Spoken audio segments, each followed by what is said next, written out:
नमस्कार दोस्तों, textile code channel पर मैं आप सभी का हार्दिक स्वागत करता हूँ। तो आज हम पढ़ रहे जा रहे हैं सी लैंग्वेज का सेकंड चैप्टर जिसका नाम है लैंग्वेज फंडामेंट। तो किसी लैंग्वेज को सीखने से पहले हमें उसका ग्रामर आना जरूरी होता है। किसी सी लैंग्वेज सीखने से पहले हमें उसका सिंटैक्स पता होना जरूरी होता है। फॉर एग्जाम्पल, इंग्लिश लैंग्वेज सीखने से पहले हमें उसमें क्या क्या कैरेक्टर्स होते हैं वो पता होना चाहिए। फिर इन कैरेक्टर्स का इस्तेमाल करके हम वर्ड्स बनाते हैं। फिर इन वर्ड्स का इस्तेमाल करके हम सेंटेंस बनाना सीखते हैं और फाइनली हम इन सेंटेंस को करेक्ट करके पैराग्राफ बनाना सीखते हैं। वैसे ही सी लैंग्वेज में पहले हम कैरेक्टर सेट पढ़ते हैं। फिर उसके बाद हम सी टोकन्स पढ़ते हैं जिसमें identifiers, keyword, constant literal, operators, other symbols, ये सब आता है, वेरिएबल्स, डेटा टाइप्स, ये सब आता है। फिर इन सबको करेक्ट करके स्टेटमेंट्स बनते हैं और इन सब स्टेटमेंट्स को करेक्ट करके बाद में प्रोग्राम बनता है। उसी कैरेक्टर सेट में क्या क्या होता है, तो ये अपर केस और लोअर केस अल्फाबेट्स होते हैं, इसमें डिजिट्स होते हैं, स्पेशल कैरेक्टर्स होते हैं और व्हाइट स्पेसेस होते हैं। तो अल्फाबेट्स क्या क्या होते हैं इसमें, A to, capital A to Z, small A to Z, digits होते हैं 0 to 9, स्पेशल कैरेक्टर्स होते हैं comma, dot, colon, semicolon, hash, modulo operator, इसको मॉड्यूलो ऑपरेटर बोलते हैं, मल्टीप्लीकेशन, इसको मल्टीप्लीकेशन ऑपरेटर बोलते हैं, plus, minus, dollar, opening curly braces, closing curly braces, opening rounded bracket, closing rounded bracket, less than, greater than, negation, इसको हम negation बोलते हैं, explanation mark, double quote, single quote, etcetera. White space character कौन कौन से होते हैं, तो उसमें होते हैं blank space, new line, carriage return, form feed और हॉरिजॉन्टल टैब। सी टोकन्स, सबसे छोटे भाग को प्रोग्राम के हम बोल सकते हैं टोकन्स। तो सी टोकन कौन कौन से होते हैं, तो इसमें पहले आइडेंटिफायर्स होते हैं, बाद में कीवर्ड्स होते हैं, बाद में कॉन्स्टेंट्स होते हैं, उसके बाद स्ट्रिंग लिटरल्स होते हैं, उसके बाद ऑपरेटर्स होते हैं और उसके बाद होते हैं अदर सिंबल्स। आइडेंटिफायर्स, तो आइडेंटिफायर्स क्या क्या हो सकते हैं, तो आइडेंटिफायर एक यूनिक नेम है जो हम प्रोग्राम एलिमेंट को देते हैं। फॉर एग्जांपल, वेरिएबल का नाम, फंक्शन का नाम, सिंबॉलिक कांस्टेंट का नाम। और ये नेम देने से पहले हमें कुछ रूल्स का ख्याल रखना पड़ता है, तो वो देखते हैं वो रूल्स कौन से होते हैं। तो रूल्स होते हैं, identifier must be sequence of alphabets and digits. का मतलब ये होता है कि हम सिर्फ A to Z, capital A to Z और स्मॉल ए टू जेड और डिजिट्स का सीक्वेंस बना के ही हम लोग आइडेंटिफायर का नेम दे सकते हैं। और ये सिर्फ अंडरस्कोर और अल्फाबेट से बिगिन करेगा, मतलब अल्फाबेट और अंडरस्कोर से ही शुरुआत करेगा किसी वेरिएबल या फंक्शन या सिंबॉलिक कांस्टेंट का नाम। न्यूमेरिकल डिजिट से बिगिन नहीं होगा, मतलब 0 to 9 हम शुरू में नहीं लिख सकते। No special symbol except underscore are allowed. Underscore के अलावा हम कौन सा ही स्पेशल सिंबल नहीं लिख सकते। फॉर एग्जाम्पल, बीच में हम स्पेस नहीं दे सकते वेरिएबल के नाम में, वो कंटिन्यूअस होना चाहिए वेरिएबल का नाम। Reserve words should not be used as an identifier, मतलब ये होता है कि कुछ कीवर्ड्स होते हैं जैसे कि इंट, फ्लोट, डबल, वॉइड, इनको इनका इस्तेमाल हम आइडेंटिफायर के तौर पे नहीं कर सकते। सी केस सेंसिटिव होता है, इसका मतलब अगर मैं कैपिटल एच लिखूंगा और स्मॉल केस में एज लिखूंगा तो ये दोनों को डिफरेंटली ट्रीट करेगा।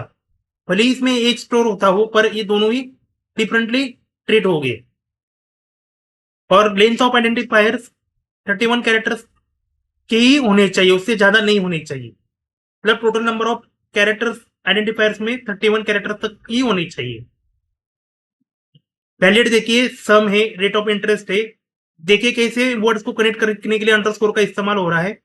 पाई है, एरे वन है, एरे टू है, अंडरस्कोर से स्टार्ट हो सकता है वेरिएबल का नेम। इनवैलिड देखिए क्या क्या होते हैं, बीच में हम स्पेस नहीं दे सकते वेरिएबल के नाम में, डिजिट से स्टार्ट नहीं कर सकते और ऑपरेटर्स का भी बीच में इस्तेमाल नहीं कर सकते। कीवर्ड्स कौन कौन से होते हैं, तो सी लैंग्वेज में 32 कीवर्ड्स होते हैं और ये लैंग्वेज प्रोवाइड करती है और ये हमें प्रोग्राम लिखने में सहायता करते हैं। ऑटो, डबल, इंट, स्ट्रक्ट, हम देख सकते हैं 32 कीवर्ड्स है total.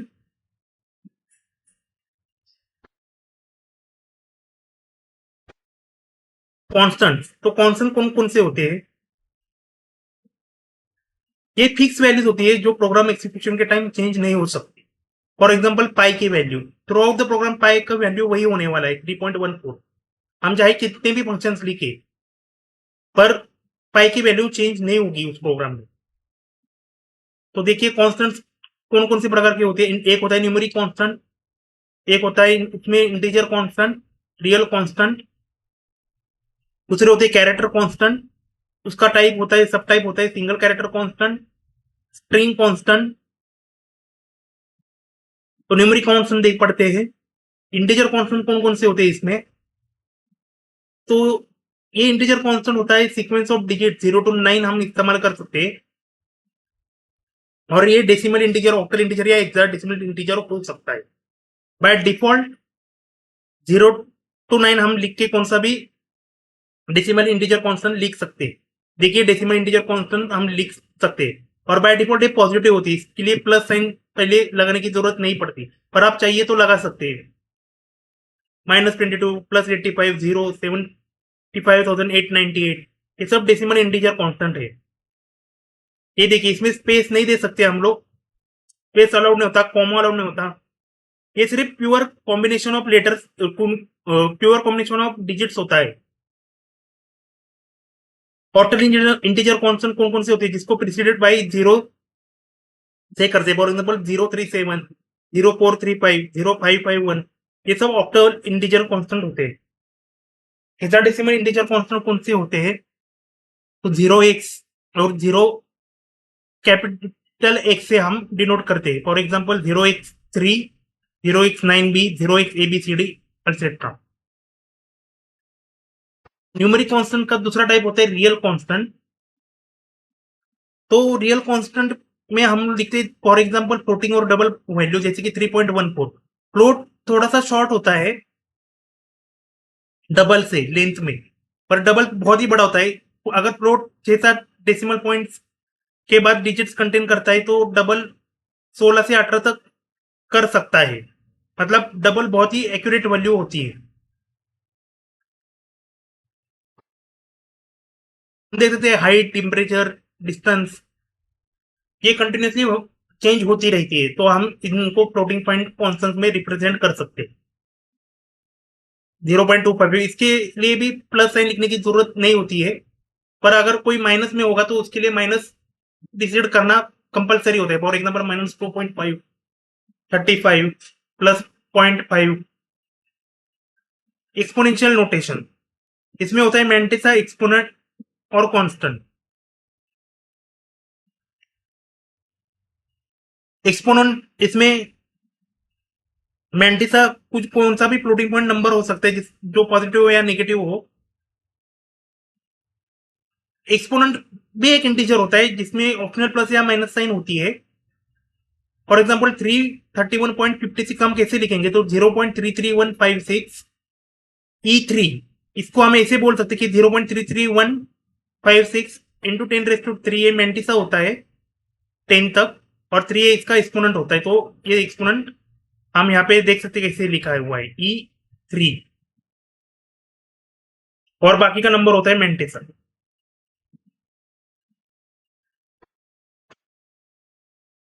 Character constant, character constant कौन कौन से हो सकते हैं? एक तो होता है सिंगल कैरेक्टर कांस्टेंट, जो कि सिंगल कैरेक्टर कंटेन करता है, फॉर एग्जांपल A2, और इसको हम लोग सिंगल कोट में ही लिखते हैं। फिर होता है स्ट्रिंग कांस्टेंट, जो सीक्वेंस ऑफ कैरेक्टर्स होता है जो कि हम डबल कोट्स में लिखते हैं। फॉर एग्जांपल मैं मेरा नाम यहाँ पे लिख सकता हूँ, या कौन सी भी कैरेक्टर्स का सीक्वेंस में यहाँ पे लिख सकता हूँ, डिजिट्स का भी सीक्वेंस में यहाँ पे लिख सकता हूँ। ये बतौर स्ट्रिंग ट्रीट हो जाएगा। बैकस्लैश कैरेक्टर कांस्टेंट, ये मेनली प्रिंटफ और पुटफ फंक्शंस में यूज होता है आउटपुट देने के लिए। इसको एस्केप सीक्वेंस में भी बोलते हैं। For example audible alert, backspace, form feed, new line, carriage return, horizontal tab, vertical tab, single quote, double quote, question mark, backslash, null. अगर मैं मेरे नाम में डबल कोट बीच में लिखना चाहता हूँ या सेंटेंस में डबल कोट लिखना चाहता हूँ, तो सिर्फ मुझे ये बैकस्लैश लगा के डबल कोट लिखना पड़ेगा और अपने आप डबल कोट प्रिंट हो जाएगा। जैसे मैं प्रोग्राम पढ़ाऊंगा मैं ये सब आपको सिखाने वाला ही हूँ। वेरिएबल, तो वेरिएबल्स कौन कौन से होते हैं? तो एक वेरिएबल होता है कि जिसकी वैल्यू हमेशा चेंज होती रहती है throughout the program. For example average, total mark, जैसे स्टूडेंट का डेटा मुझे मिलेगा तो हर स्टूडेंट का डेटा अलग होगा, तो उसके मार्क्स का डेटा भी अलग होगा और उसका एवरेज भी अलग होगा। तो हम देख सकते हैं वेरिएबल डिफरेंट वैल्यूज ले सकता है एग्जीक्यूशन के दौरान। For example integer num1 equal to 5, num2 equal to, num1 equal to, तो हम लोग 2 या 3 से भी लिख सकते हैं वापस प्रोग्राम में। ये वैल्यूज चेंज होती रहती है थ्रू आउट द प्रोग्राम। अब ये स्नेक केस क्या होता है? ये कोडिंग कन्वेंशन के लिए यूज होता है। स्नेक केस मोस्टली वेरिएबल और फंक्शन नेम के लिए यूज होता है। For example total marks, average, calculate average, ये सब लिखने के लिए हम स्नेक केस का यूज करते हैं, जिसमें सभी लेटर्स लोअर केस में होते हैं और अगर एक से ज्यादा शब्द आए तो उन्हें जोड़ने के लिए अंडरस्कोर का इस्तेमाल होता है। स्क्रीमिंग स्नेक केस कॉन्स्टेंट्स के लिए यूज होता है। फॉर एग्जाम्पल पाई, मैक्स, मिन, ये सब कैपिटल में हम लिख सकते हैं। डेटा टाइप्स कौन कौन से होते हैं सी में? तो एक होता है इंटीजर, फ्लोटिंग और कैरेक्टर। तो बेसिक होते हैं, फंडामेंटल होते हैं character, int, float, double, void. Derive होते हैं एरे और पॉइंटर, और यूजर डिफाइन होते हैं इनम, स्ट्रक्चर और यूनियन। तो अब हम देखते हैं क्वालिफायर्स क्या होते हैं सी में। क्वालिफायर्स डेटा टाइप की मीनिंग पूरी तरह से बदल देते हैं और इसके क्या टाइप्स होते हैं वो देखते हैं। फॉर एग्जाम्पल साइज क्वालिफायर होते हैं जिसको शॉर्ट लॉन्ग बोलते हैं। उसके बाद साइन क्वालिफायर्स होते हैं और उसके बाद होते हैं टाइप क्वालिफायर्स। साइज क्वालिफायर्स होते हैं साइन और अनसाइन। साइज क्वालिफायर्स होते हैं शॉर्ट और लॉन्ग। और टाइप क्वालिफायर्स होते हैं कॉन्स्ट और वोलाटाइल। तो देखिए इस चार्ट में हम डेटा टाइप्स, उसकी साइज और रेंज देख सकते हैं। तो साइन अनसाइन क्या रखिए, जीरो, 0 to 255, क्योंकि ये अनसाइन है इसलिए इसका मिनिमम वैल्यू 0 से स्टार्ट होगा और 255 तक खत्म होगा। तो ये 0 से लेके 2 टू -1 तक होल्ड करेगा, मतलब 2 8 होता है 256, तो 256 -1 255। ऐसे हम इसकी रेंज ध्यान में रख सकते हैं। तो आप ये चार्ट का स्क्रीनशॉट निकाल लीजिए। तो देखते हैं डिक्लेरेशन ऑफ वेरिएबल, कैसे हम वेरिएबल डिक्लेयर करते हैं। तो देखिए पहले डेटा टाइप आता है जैसे कि इंट, फ्लोट, डबल, और उसके बाद वेरिएबल नेम्स आते हैं, वेरिएबल 1, वेरिएबल 2, वेरिएबल एन तक। हम एन नंबर ऑफ वेरिएबल एक ही लाइन में डिक्लेयर कर सकते हैं। For example integer, average, number 1, number 2, etcetera. और ये सेमीकोलन डिक्लेरेशन इंस्ट्रक्शन को टर्मिनेट करने के लिए यूज किया जाता है। तो हम कंपाइलर को पता चल जाता है कि ये डिक्लेरेशन स्टेटमेंट यहाँ पे खत्म हो चुकी है, नंबर 2 से खत्म हो चुकी है। तो देखिए वो वैल्यू कैसे असाइन करते हैं। Variable name equal to constant, हम देखिए डिक्लेयर कर रहे हैं वेरिएबल्स को और उनमें वैल्यू असाइन कर रहे हैं। तो डिक्लेरेशन टाइम पर भी हम डायरेक्टली वैल्यू असाइन कर सकते हैं। फॉर एग्जाम्पल हम देखिए सिंटेक्स क्या होता है, data type variable name equal to constant. तो देखिए integer data type number 1 variable name equal to 10। तो इक्वल टू सिंपली असाइन करने का काम करता है 10 वैल्यू नंबर 1 में।